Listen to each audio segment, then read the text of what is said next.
तो कहानी के शुरू में हमें तबाह हुई दुनिया के मंजर दिखाए जाते हैं। कोलंबिया जैसी एडवांस सिटी के अंदर लोग ट्राइब यानी कबीलों की शक्ल में रह रहे थे। खाने के लिए वो पुराने जमाने के लोगों की तरह हंटिंग और गैदरिंग करने लगे थे, जबकि यहाँ इन पर हर वक्त म्यूटेंट्स का खतरा मंडलाता रहता था। ये म्यूटेंट्स जो इन इंसानों को मारने के लिए हमेशा तैयार है, ये खुद भी पहले इंसान ही थे, लेकिन फिर किसी इन्फेक्शन के चलते ज़ॉम्बीज में बदलने लगे। जैसे जैसे वक्त गुजरता गया, इन्फेक्शन बढ़ती चली गई और तकरीबन सभी इंसान म्यूटेंट्स में बदल गए। दुनिया तबाह हो गई और सर्वाइवर्स अपनी जिंदगियां बचाने के लिए कबीलों की शक्ल में रहने लग गए। इस इन्फेक्शन को इतना अरसा गुजर गया था कि एक जनरेशन मर गई थी और अब दूसरी जनरेशन में कोई भी पढ़ा लिखा इंसान नहीं रहा था। समझ लें कि ये दुनिया दोबारा एडम की दुनिया बन गई थी। जिस कबीले को इस वक्त हम देख रहे हैं, उसके लीडर का नाम है ओरी, जिसका बेटा सेवन सबसे बेहतरीन हंटर है और अगला परफेक्ट लीडर बनने के लिए अपने लोगों का ख्याल भी रखता है।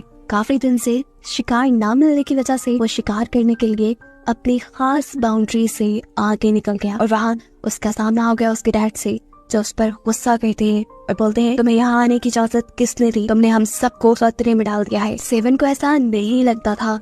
सेवन को लगता था कि उसके डैड और उसके ट्राइब के बड़े लोग कुछ ज्यादा ही डरते हैं और अगर ऐसे ही ये लोग शिकार के लिए आगे ना बढ़े तो कुछ दिन में उनकी मौत हो जाएगी, क्योंकि काफी दिन से उन्हें शिकार नहीं मिला था और काफी दिन से ये लोग पत्तों पे और बेरीज पे गुजारा कर रहे थे। उसकी बातें सुनने के बाद और उसका जज्बा देखकर ऑरी उसे आगे बढ़ने की इजाजत दे भी देता है और खुद उसके साथ जाता है। जहाँ आगे बढ़ने पे वो देखते हैं कि उनके ही कबीले का एक और लड़का जो कि शिकार में अच्छा था, वो भी सभी लोगों के लिए शिकार ढूंढने के लिए पहले ही आगे आ चुका था। अब ये लड़का केलब भी इनके साथ मिल जाता है और ये लोग एक साथ आगे बढ़ते हैं। लेकिन काफी दूर जाने पर भी जब इन्हें कोई शिकार नहीं मिलता तो ओरी यानी इनका लीडर इन्हें वापस चलने को कहता है। लेकिन तभी अचानक इन्हें एक बड़े जानवर के हुर्राने की आवाजें आने लगती है।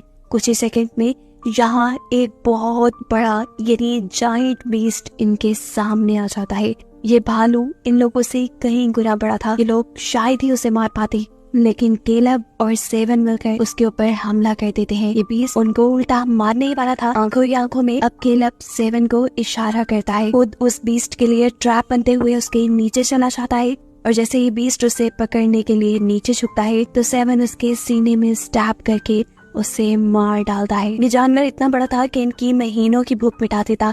अब ओरी यानी इनके लीडर भी इनसे बहुत खुश थे, इसीलिए वो अब इस बीस्ट का दिल निकालकर इन दोनों को दे देते हैं। आज की शाम उनके नाम थी। आज उनके गांव में बड़ा जश्न होने वाला था, क्योंकि काफी अरसे बाद सारे मीट खाने वाले थे। इससे पहले कि ये लोग अपने कबीले वालों के पास वापस पहुंचते, इनके ही कबीले का एक आदमी हकलाया बखलाया इनके पास आया। उसकी हालत काफी बिगड़ गई थी, जिसे देखकर ये समझ गए कि वो किसी तरह इन्फेक्टेड हो गया है और अब एक ज़ॉम्बी म्यूटेंट में बदल जाएगा। ये उस आदमी को भी पता था। उसने इन सबसे कहा, मुझे मार दो, लेकिन सेवन ऐसा नहीं करना चाहता था। वो किसी की जान नहीं लेना चाहता था। ये लोग अभी इसी कश्मकश में थे कि उसे मारे या ना मारे। तभी अचानक दूर जंगल में से एक वेपन आकर उसे लग जाता है। ये किसने मारा था वो लोग नहीं जानते थे, लेकिन इसकी वजह से सेवन बहुत ज्यादा गुस्से में आ गया था। वो अपने कबीले के आदमी के कातिल को ढूंढकर मारना चाहता था, लेकिन सभी लोग उसको कंट्रोल करते हुए वापस ले गए। अब कबीले में वापस पहुंच गए। सभी लोग काफी परेशान थे, क्योंकि म्यूटेंट्स उनके कबीले के काफी पास आ गए थे और वो वक्त दूर नहीं था जब म्यूटेंट्स उनके कबीले के ऊपर भी हमला कर देते। कबीले के काफी सारे यंगस्टर्स कबीले वालों को मशवरा देते हैं कि हमें यहाँ से कहीं शिफ्ट हो जाना चाहिए, लेकिन कबीले के बड़े ये नहीं मानते और कहते हैं कि इस जगह ने हमें बहुत प्रोटेक्ट किया है, हमें इस जगह को छोड़कर नहीं जाना चाहिए। उनकी डिप्रेसिंग बातें सुनकर केलब सामने आता है और कहता है, मेरे डैड कहा करते थे, कुछ चीजें बदलने के लिए हमें खुद को बदलना होता है, हमें अपने कबीले के लिए खुद कोशिश करनी होगी। उसकी बातें सुनकर कोई खुश या मोटिवेट नहीं होता, बल्कि कबीले के बड़े लोग उसी को डिमोटिवेट कर देते हैं और कहते हैं, तुम्हारे डैड की ऐसी सोच थी, इसीलिए वो मारे गए।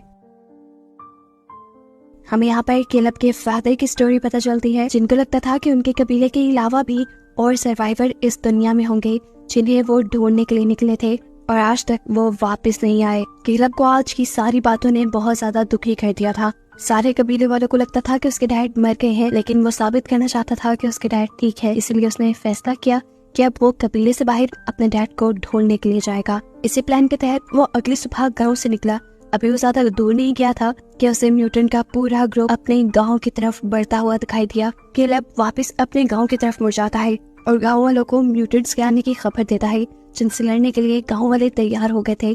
अब जब बहुत सारे म्यूटेंट्स उनके ऊपर हमला करते हैं तो ये सब लोग उनसे अच्छा मुकाबला करने की कोशिश तो करते हैं, लेकिन म्यूटेंट्स की तादाद बहुत ज्यादा थी, सबको ये मार नहीं सकते थे। इसीलिए ओरी ने फैसला किया कि सभी लोग अपने केव में चले जाएं और सभी लोगों को बचाने के लिए यहाँ ओरी अपना सैक्रिफाइस देता है और केव का दरवाजा बंद करते हुए म्यूटेंट्स को केव तक जाने से रोकने के लिए वो अपनी जान खतरे में डाल देता है और म्यूटेंट्स के हाथों मारा जाता है। सीन कट होकर हमें दिखाया जाता है कि म्यूटेंट से अभी भी 3 इंसान लड़ रहे थे, जिनमें था सेवन, केलब और सेवन की वाइफ डोरी। लड़ते हुए काफी टाइम गुजर चुका था, ये लोग थक कर अब एक पत्थर के पीछे छुप जाते हैं। अब सेवन प्लान बनाता है कि अपने कबीले के लोगों को बचाने के लिए हमें म्यूटेंट को केव से दूर ले जाना पड़ेगा और ये काम करने के लिए मैं उन्हें डिस्ट्रैक्ट करने का काम करूंगा और फिर तुम लोग उनसे लड़ना। लेकिन केलब जवाब में उसे कहता है, नहीं, इनसे लड़ना बेवकूफी है, हम सिर्फ 3 हैं और ये बहुत सारे हैं। जैसा केलब सोच रहा था, डोरी की भी वही सोच थी। लड़ने का आइडिया बेकार था।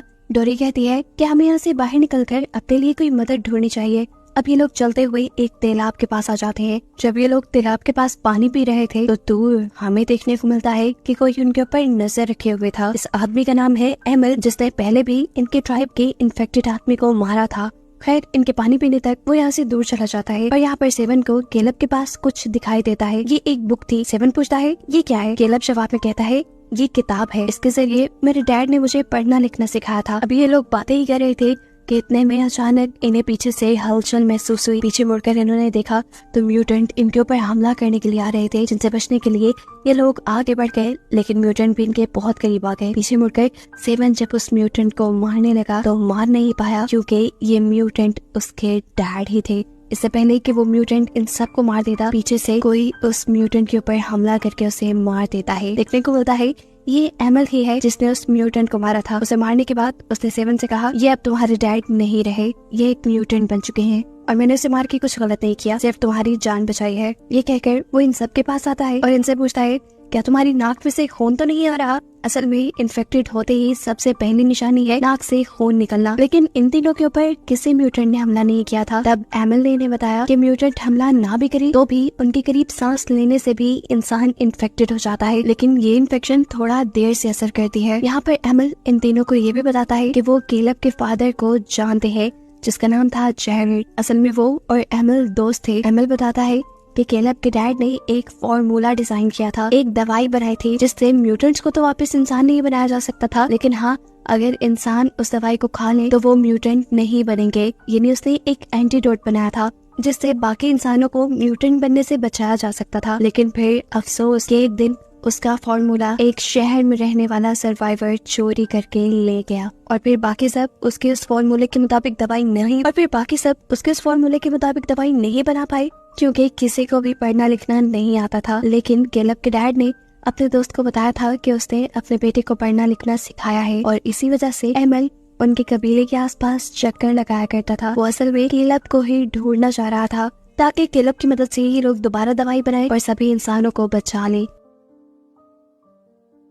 यहाँ पे इन सबको एक बात ये भी पता चलती है कि एमल खुद भी इम्यून है, मतलब एमल ने केलब के डैड वाली मेडिसिन खाई हुई है और वो अब कभी म्यूटेंट नहीं बनेगा। अब एमल इन सबको अपने घर ले जाता है जो दरिया के दूसरी पार था और ये लोग यहाँ सेफ इसलिए रहते थे क्योंकि सभी म्यूटेंट्स को पानी से डर लगता था और वो पानी के दूसरी पार नहीं आते थे। अब इन 3 लोगों को देखकर एमल की वाइफ गुस्सा हो जाती है क्योंकि उसे डर था कि ये तीनों इन्फेक्टेड भी हो सकते हैं, लेकिन एमल उन्हें समझा देता है कि ऐसा नहीं है। वैसे भी किसी म्यूटेंट से उनको ज्यादा खतरा नहीं था क्योंकि इन लोगों ने एंटीडोट लिया हुआ था। खाना खाते हुए एमल इन सबको ये बताता है कि पुराने इंसानों ने दुनिया से खत्म हुए यानी एक्सटेंट जानवरों को दोबारा इस दुनिया में लाने की कोशिश की और उनका ये एक्सपेरिमेंट खराब हो गया।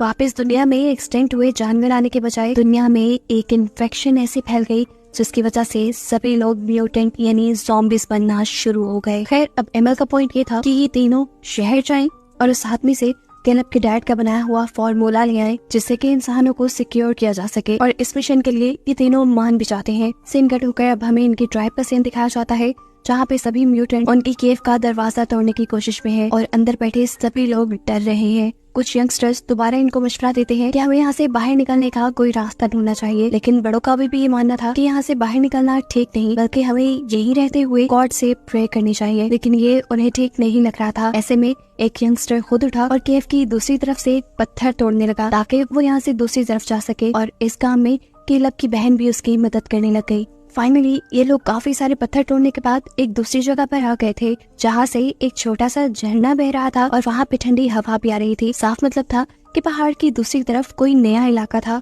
अब ये लोग ये पहाड़ तोड़ते कैसे? केलब की बहन अक्ल लड़ाती है और इस झरने के नीचे से निकलकर दूसरी तरफ जाने का फैसला करती है, लेकिन पानी में जाते ही वो फौरन बाहर निकल आई क्योंकि पानी में बहुत सारी लीचीज थी जो उसकी बॉडी को चिपक गयी। पहले ये लोग मिलकर उसकी बॉडी से लीचीज उतारते हैं, लेकिन फिर ये लड़की एक और मर्तबा पानी के अंदर जाने का फैसला करती है क्योंकि अगर ये लोग वहाँ रहते तो फिर भी मर जाते। यहाँ ट्राइब में दिखाया जाता है कि एक म्यूटेंट दरवाजे में बने हुए गैप के जरिए उन लोगों पर हमला करने की कोशिश करता है, तो ट्राइब के लोग उसका हाथ पकड़कर उससे ही मार देते हैं। लेकिन अब ट्राइब के सबसे बूढ़े इंसान के नाक से खून बहने लगा था और साफ मतलब था कि वो इन्फेक्टेड हो गया है, वो म्यूटेंट बनने वाला है। और ऐसा इसलिए नहीं हुआ था कि किसी म्यूटेंट ने उसके ऊपर हमला किया था, बल्कि ऐसा इसलिए हुआ था कि वो काफी देर से म्यूटेंट के इर्द गिर्द सांस ले रहे थे और ये बात अब साफ थी कि जितने भी लोग इस केव में बचेंगे वो सभी म्यूटेंट बन जाएंगे। अब दिखाया जाता है कि केलब की बहन और उसके बाकी साथियों को फाइनली यहाँ से बाहर जाने का एक रास्ता दिख गया था। इन्हें झरने की दूसरी तरफ जाकर पहाड़ के ऊपर से रोशनी दिखाई दे रही थी, इन्हें वहाँ चढ़कर ये लोग पहाड़ से बाहर निकल सकते थे। खुशी खुशी ये लोग आगे बढ़ते हैं और जैसे ही उनका एक साथी बाहर निकलने वाला होता है, वो देखता है कि उस जगह पर पहले से ही बहुत ज्यादा म्यूटेंट्स हैं, यानी बहुत ज्यादा ज़ॉम्बीज़ हैं जो उन्हें देख चुके थे और वो उनके ऊपर हमला करने लगते हैं। अपने बाकी दोनों साथियों को बचाने के लिए ये लड़का अपना सेक्रीफाइस दे देता है और उसी झरने के छोटे से सुराख के पास रुक जाता है जहाँ से वो लोग यहाँ पर आए थे, ताकि ये म्यूटेंट्स इस रास्ते के जरिए दूसरी तरफ केव में ना जा पाए। फिर ये म्यूटेंट्स इस आदमी को चीर फाड़ कर खा जाते हैं, जबकि केलब की बहन और उसका दूसरा साथी केव के अंदर आ जाते हैं। यहाँ आकर उन्होंने देखा कि केव की हालत बहुत खराब थी, लोग बीमार हो रहे थे, उनकी नाक से खून बह रहा था, यानी काफी सारे लोग म्यूटेंट बनते जा रहे थे। और एक आदमी जो तकरीबन म्यूटेंट बनने के लिए तैयार ही था, वो बहुत ज्यादा दर्द में था। वो यहाँ इन लोगों से कहता है मुझे मार दो। कोई उसकी बात पे ज्यादा ध्यान नहीं देता, लेकिन तब केलब की बहन उसे मार देती है और बाकी लोग उसे कहती है अगर मैं भी इस हालत में पहुंचूं तो मुझे भी मार देना। यहाँ दूसरी तरफ देखने को मिलता है कि एमल के साथ ये सब लोग नदी के जरिए शहर का सफर कर रहे थे, जहाँ ऊपर पहाड़ों से इन्हें बहुत सारे ज़ॉम्बीज़ ने देख लिया और इनके ऊपर पत्थर मारने लगे। लेकिन ये लोग भी जल्दी जल्दी अपनी बोट को वहाँ से दूर ले गए। फाइनली एक जगह पर पहुंचकर एमल ने बताया कि ये शहर आ चुका है, अब हमें दूसरे सर्वाइवर्स को बुलाने के लिए उनको सिग्नल देना होगा। इसके लिए हम आग जलाते हैं। वो एक टॉवर के ऊपर जाकर जब आग जला रहा था तो तब यहाँ उसे बहुत से म्यूटेंट्स ने देख लिया। आवाज देकर वो केलब और सेवन को वहाँ से भाग जाने को कहता है और खुद इनसे लड़ने लग जाता है। पहले तो उसने ऊपर से ही इन म्यूटेंट्स के ऊपर तीर चलाए और फिर वो नीचे उतर आया, जहाँ बहुत सारे म्यूटेंट्स ने एक साथ उसके ऊपर हमला कर दिया। इन म्यूटेंट्स से लड़ते हुए उसका पाँव डगमगाया और वो एक पहाड़ी के दरमियान में गिर गया, जहाँ से एक म्यूटेंट जब उसे निकालने के लिए अंदर गया तो एमल ने उसे वहीं स्टैब करके मार दिया और अब वो इस म्यूटेंट की डेड बॉडी के पास स्टक हो चुका था। यहाँ पर केलब, सेवन और डोरल जो यहाँ से निकल गए थे, रास्ते में ये लोग देखते हैं कि डोरल की नाक से खून आ रहा है, यानी वो भी इन्फेक्टेड हो गई है। देखकर वो डर जाते हैं और यहाँ एमल के पास दिखाया जाता है कि दूसरे सर्वाइवर्स ने उसके आग जलाए हुए सिग्नल को देख लिया था और वो उसे बचाने के लिए यहाँ पर आ गए। उन्होंने पहाड़ी के दरमियान बने इस छोटे से हिस्से के अंदर से पहले म्यूटेंट को बाहर निकाला और फिर एमल को भी रेस्क्यू कर लिया। एमल अब इन लोगों को बताता है कि हमें एक ऐसा इंसान मिल गया है जो पढ़ना लिखना जानता है और जेरेड की दवाई को दोबारा बना सकता है। यहाँ पर चलते हुए केलब का पूरा ग्रुप एक और अनजान बिल्डिंग के पास आ गया था। ये उसी आदमी का आइडिया था जिसने केलब के डैड का फॉर्मूला चुराया था। यहाँ आकर सेवन एक आदमी से येलो पाउडर के बारे में पूछता है तो ये सुनते ही वो डर कर भाग जाता है। सेवन उसका पीछा करता है तो देखता है कि वो आदमी अपने मालिक के पास आया था, यानी उसी आदमी के पास आया था जिसने केलब के डैड की मेडिसिन चुराई हुई थी। अब केलब उनके पास आकर रिक्वेस्ट करता है अगर आप मुझे थोड़ी सी दवाई दे दें या मुझे वो फॉर्मूला दे दें तो मैं और भी दवाई बना दूंगा। लेकिन यह आदमी दवाई देने के लिए नहीं मानता क्योंकि ये उसने अपनी ही नस्ल के लिए संभाल कर रखी हुई थी। हाँ, लेकिन वो केलब को इतनी इजाजत दे देता है कि उनके इस एरिया में एक लाइब्रेरी थी, वहाँ पर जाकर वो नया फॉर्मूला बना सकता है। यहाँ पर ये लोग डोरल को एक अलग जगह पर रख देते हैं ताकि उसकी इन्फेक्शन बाकी लोगों तक ना फैले। लेकिन यहाँ के किसी आदमी को वैसे भी डोरल से खतरा नहीं था क्योंकि यहाँ के सभी लोगों ने उस पाउडर से अपने आप को इम्यून कर लिया था। अब केलब लाइब्रेरी में जाकर दोबारा उस फार्मूला को बनाने या तलाश करने में लग जाता है, जबकि यहाँ से सेवन जाता है उस आदमी की यानी यहाँ के बादशाह की बेटी के पास और उससे वो दवाई मांगता है। ये लड़की उसे दवाई क्यों देती, लेकिन जब सेवन उसे बताता है कि उसके डैड ने ये दवाई चुराई थी तो उस लड़की